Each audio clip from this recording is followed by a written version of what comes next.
Hello everyone, તમારું સ્વાગત છે મારી ચેનલ ગુજરાતી ઝાયકા હબમાં. આજે હું સ્પેશિયલ તમારા માટે લઈને આવી છું 3 અલગ અલગ જાતના pizza. First veg pizza, second margherita pizza અને થર્ડ જે છે એ તંદૂરી પિઝા. હવે અત્યારે તમને હું માર્ગેરિટા પિઝા કટ કરીને બતાવું છું, પણ વિડીયો લાસ્ટ સુધી જોજો. 3 પિઝા એક જ શેઝવાન સોસ સાથે એકદમ ડિલિશિયસ અને ડિફરન્ટ ટેસ્ટ આપતો એવો તમને હું બનાવીને બતાવું છું. તો વિડીયોને લાસ્ટ સુધી જોજો, વચ્ચેથી સ્કીપ ના કરશો. જો તમે કેટલો ડિલિશિયસ લુક આપે છે આ માર્ગેરિટા પિઝા, લાસ્ટ સુધી જોજો. તમને આ જ રીતે હું વેજ પિઝા અને તંદૂરી પિઝા પણ કટ કરીને બતાવું છું કે કઈ રીતે અને કેટલું ઇઝીલી ફટાફટ બની જાય છે. એની સાથે સાથે જો પિઝા સોસ કઈ રીતે બને છે, સ્પેશિયલ પિઝાનો ટમેટો કેચઅપ કઈ રીતે બને છે, મિક્સ વેજ બનાવવું છે તમારે પિઝા, તેના માટેનું સ્ટફિંગ કઈ રીતે બને છે, માર્ગેરિટા પિઝામાં શું તમારે મટીરિયલ્સ જોશે, એ બધું મેં મારા આગલા બંને વિડીયોમાં બતાવેલું છે. તો પહેલા એ ચેકઆઉટ કરશો અને પછી આ વિડીયો લાસ્ટ સુધી જોજો, વચ્ચેથી સ્કીપ ન કરશો. તો ફટાફટ જોઈ લઈએ કઈ રીતે બને છે આ 3 ટાઈપ્સ ઓફ પિઝા.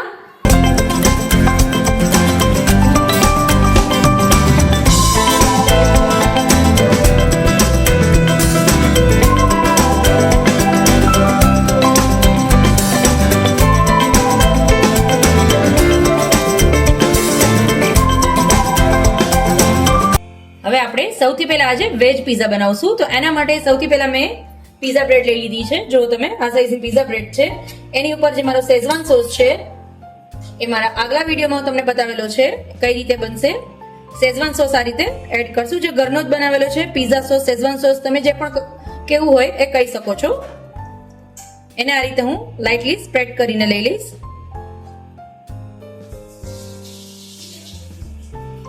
જો એકદમ સરસ મારો પિઝા સોસ છે એ મેં સ્પ્રેડ કરી લીધો છે.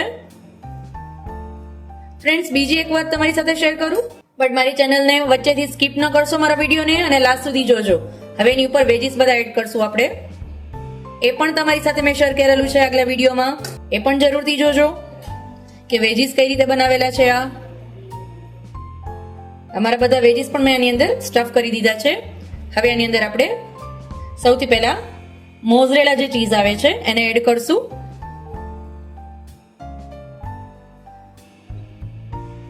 એકદમ સરસ આ રીતે ફરતું મોઝરેલા ચીઝ એડ કરી દેશું.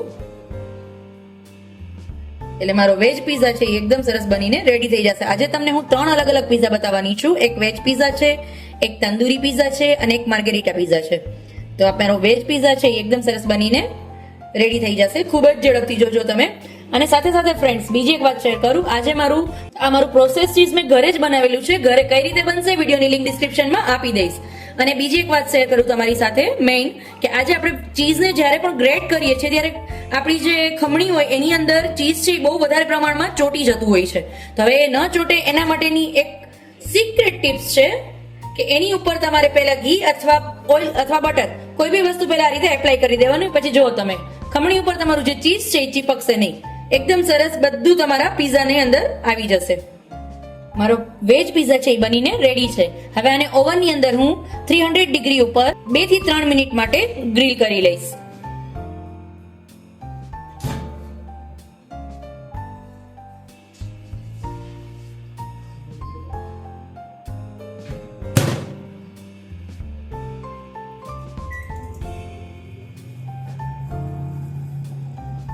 ઓવનને ફ્રેન્ડ્સ પહેલેથી મેં પ્રીહીટ કરીને રાખેલું હતું.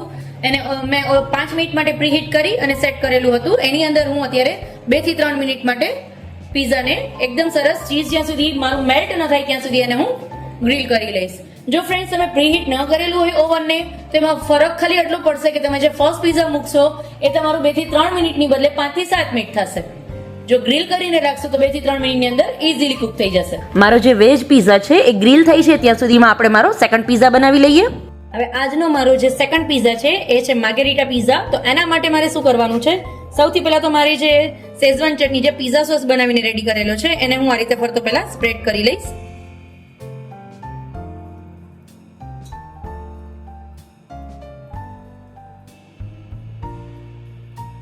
એકદમ સરસ ફરતો પહેલા એને સ્પ્રેડ કરી લેશું.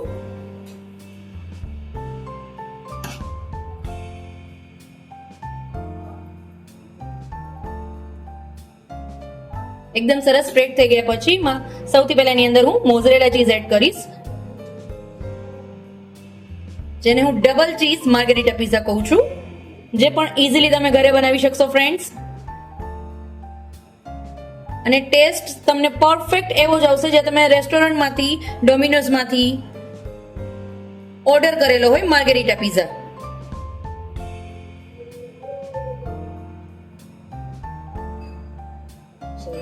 મારું મોઝરેલા ચીઝ છે મેં એડ કરી દીધું છે. હવે એની અંદર હું પ્રોસેસ ચીઝ પણ એડ કરીશ.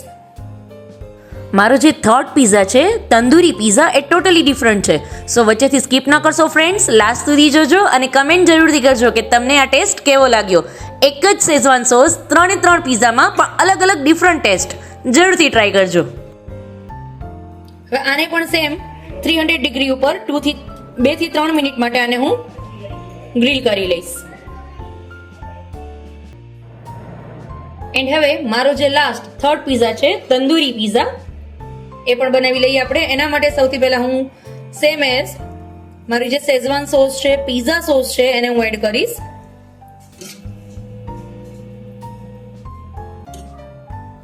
ત્યારબાદ એની અંદર હું બધા વેજીસ એડ કરી દઈશ. મેં આ રીતે સ્લાઇસ કરીને રાખેલા છે. ટમેટો છે, ગાજર છે,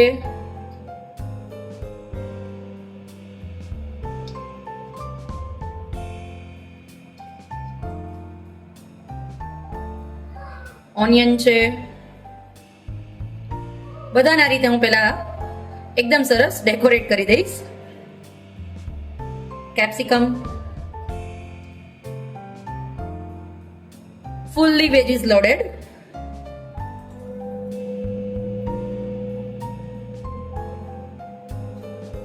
હવે એની ઉપર મોઝરેલા ચીઝ એડ કરશું.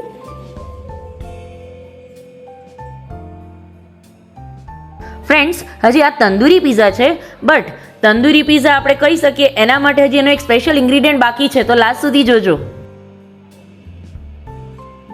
એન્ડ લાસ્ટમાં પ્રોસેસ ચીઝ.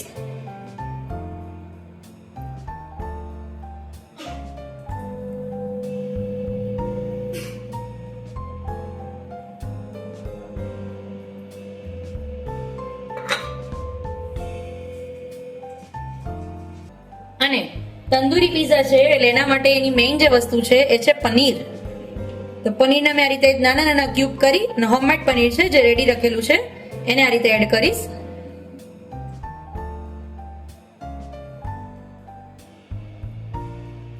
તો રેડી છે મારો તંદૂરી પીઝા. આને પણ સેમ એઝ 300 ડિગ્રી ઉપર 2 થી 3 મિનિટ માટે ગ્રીલ કરી લઈશ માઇક્રોવેવની અંદર. જોઈ લો ફ્રેન્ડ્સ, મારો જે વેજ પીઝા છે એ એકદમ સરસ બનીને રેડી છે. અને તમને કટ કરીને પણ બતાવી દઉં.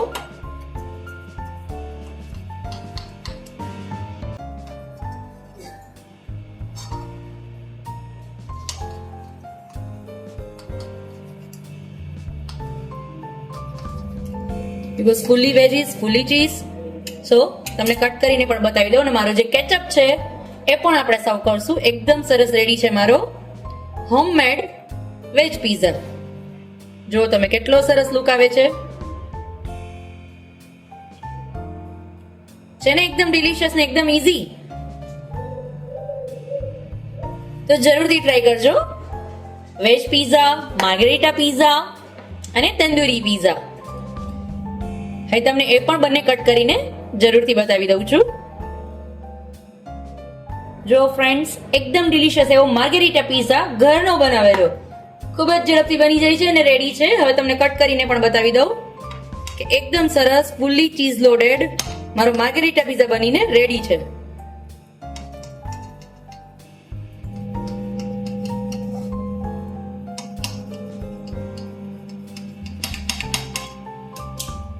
જુઓ તમે, ફુલ્લી ચીઝ લોડેડ મારો માર્ગેરીટા પીઝા બનીને રેડી છે.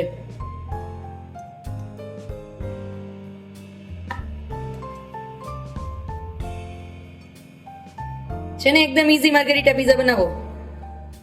તમે પણ ઘરે જરૂરથી ટ્રાય કરજો. સેમ આ જ રીતે માર્ગેરીટા પીઝા. તો રેડી છે મારો માર્ગેરીટા પીઝા.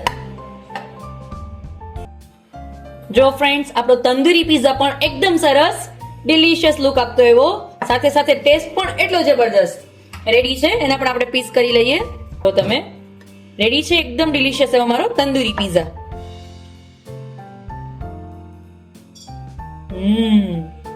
લુક સો અમેઝિંગ.